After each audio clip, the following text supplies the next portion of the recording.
kali ini apa nih Pak Tung? Rahasia orang Tionghoa. Ya, saya akan sampaikan pengalaman saya bergaul dengan banyak konglomerat begitu ya. Baik yang nomor sekian, nomor sekian, nomor sekian. Dan ternyata mereka mendidik anaknya dengan kecerdasan keuangan yang berbeda dengan orang biasa. Sekarang akan saya share kecerdasan keuangan dalam waktu 5 menit. Kita sekolah, setelah lulus sekolah disuruh apa? Kerja. Tapi kita tidak diajarin ngelamar kerja. Kerja untuk apa? Cari uang. Tapi kita tidak diajarin cara cari uang dan kecerdasan keuangan. Bahkan kecerdasan keuangan itu ternyata lebih tabu dibanding kecerdasan seksual. Kecerdasan seksual kelas 3 SD diajarin. Kecerdasan keuangan sampai S3 juga tidak diajarkan. Nah, kecerdasan keuangan dimulai dengan kita tahu 2 hal. Satu, kita tahu yang namanya pendapatan dan pengeluaran. Sangat sederhana. Income sama spending. Yang namanya pendapatan itu ada 3. Satu, active income. Yang kedua, passive income. Yang ketiga, portfolio income. Active income ada 3. Satu adalah kita sebagai karyawan, itu active income. Kemudian yang kedua, kita sebagai profesional, jadi dokter, jadi lawyer, di mana Anda harus ada Anda, baru dapat income.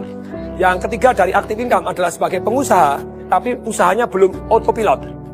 Jadi terpaksa harus Anda merangkap direktur kebersihan, direktur pembelian, termasuk direktur penjualan, semua Anda rangkap. Bisnis tidak jalan tanpa Anda, itu berarti active income. Nah yang kedua adalah passive income, tidur pun dapat uang.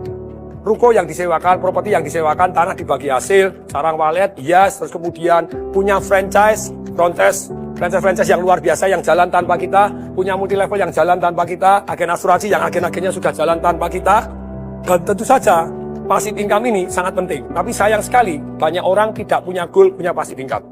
Akibatnya seumur hidup kerja tidak punya passive income, begitu dia tidak bekerja, hidupnya susah.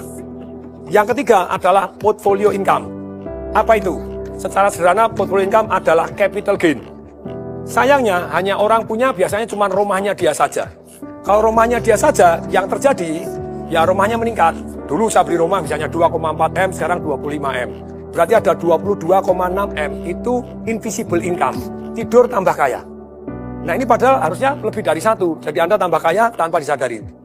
Pengeluaran, secara umum, ada yang namanya produktif dan ada yang namanya konsumtif.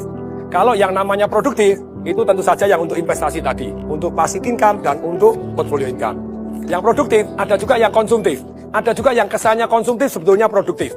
3 pengeluaran yang kesannya konsumtif tapi produktif. 1, yaitu pengeluaran untuk belajar. Yang kedua, pengeluaran untuk bergaul dengan orang-orang kaya untuk belajar. Bukan dunia jeleknya, Anda pelajarin dunia positifnya. Yang ketiga, pengeluaran untuk amal. Kelihatannya konsumtif, tapi sebetulnya membawa berkat luar biasa untuk kita. Nah, pengeluaran ini juga, ini namanya ada 3 jenis nih. Kalau yang di luar 2 tadi, produktif, konsumtif. Sekarang pengeluaran ada 3. 1 yang namanya langsung habis. Apa itu yang termasuk langsung habis? Saya ngajar anak-anak umur 12 sampai 21 tahun. Sekian ratus anak datang, saya tanya, kalau kamu tak kasih duit 50 juta, beli apa? Ada yang nulis, sepatu 24 juta. Sepatu apa 24 juta? Dia nyebutkan merek tertentu, Pak Tong ketinggalan. Keren Pak Tong, itu pengeluaran langsung hilang. 3 tahun kemudian dijual sepatunya laku nggak? Langsung habis.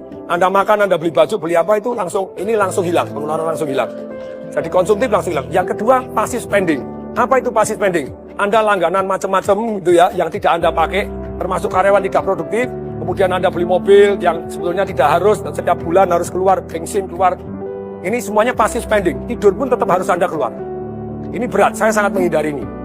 Kemudian yang ketiga, itu adalah invisible spending. Tidur pun Anda dirampok tanpa Anda tahu. Contohnya, harga mobil. Saya dulu beli mobil 2009 Mercedes S-Class 1850, 1.850.000. Begitu tahun lalu saya jual 350. Hilang 1,5 M. Untungnya saya belinya pakai passive income, jadi aman. Jadi gini, pelajarannya adalah begini. Selama Anda belum punya income, saya bilang seperti anak-anak kecil tadi, negara ini bangkrut, rakyat-rakyatnya miskin. Kenapa? Karena belum punya income, sudah pinter boros-boros. Yang kedua, banyak orang miskin tetap miskin karena baru aktif income sudah kebanyakan gaya. Menurut hukum fisika, hukum alam ciptaan Tuhan, gaya sebanding lurus dengan tekanan. Kalau hidup Anda kebanyakan tekanan, berarti kebanyakan gaya.